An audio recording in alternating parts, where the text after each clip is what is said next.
Bonjour à tous et bienvenue pour cette cinquième partie du chapitre statistique. Alors après avoir défini la médiane, on va définir les quartiles.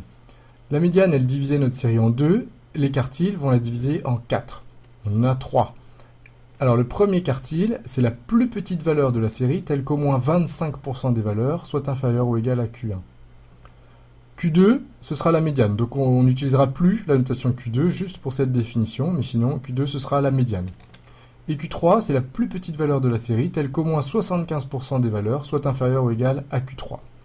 Donc ici, au lieu de diviser en 50% et 50%, comme le faisait la médiane, on va diviser en 4 parties de 25%. On a 25% entre la plus petite valeur et Q1, 25% entre Q1 et la médiane, 25% entre la médiane et Q3, et 25% au-dessus de Q3. L'intervalle Q1-Q3, c'est ce qu'on appelle l'intervalle interquartile, on y reviendra un petit peu plus tard. Et on aurait pu aussi calculer les déciles, qui au lieu de diviser en 4 comme le quartile, eh bien, partagent la série en 10 parties. On y reviendra aussi un petit peu plus tard. Alors un exemple pour commencer assez simple, avec cette série. Donc pour déterminer les quartiles, eh bien, la première chose à faire, c'est de compter les valeurs. Ici, on en a 9. Alors vous vous souvenez, pour calculer la médiane, on prenait les 50%, c'est-à-dire on divisait par 2. Là, pour le premier quartile, on a besoin des 25%. 25%, c'est-à-dire on va s'arrêter au premier quart des valeurs. Un quart des valeurs, on va donc calculer n sur 4. n sur 4, c'est 2,25.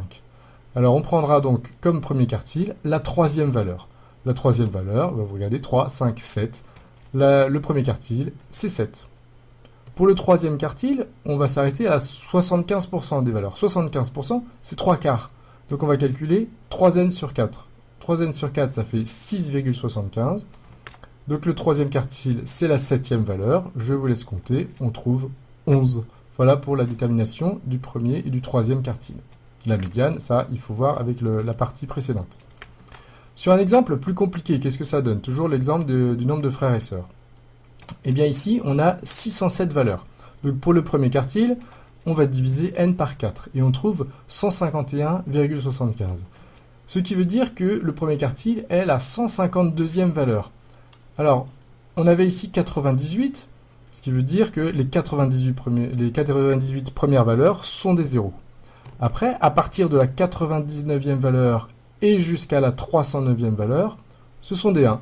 Donc la 152e valeur, on est là-dedans. Donc le premier quartile, c'est 1.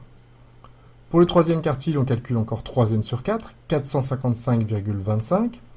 Donc le troisième quartile, ce sera la 456e valeur. Alors la 456e valeur, ben ici, à partir de la 310e valeur, on a des 2, et jusqu'à la 462e valeur. Donc la 456e, c'est bien un 2. Donc le troisième quartile, Q3, c'est 2.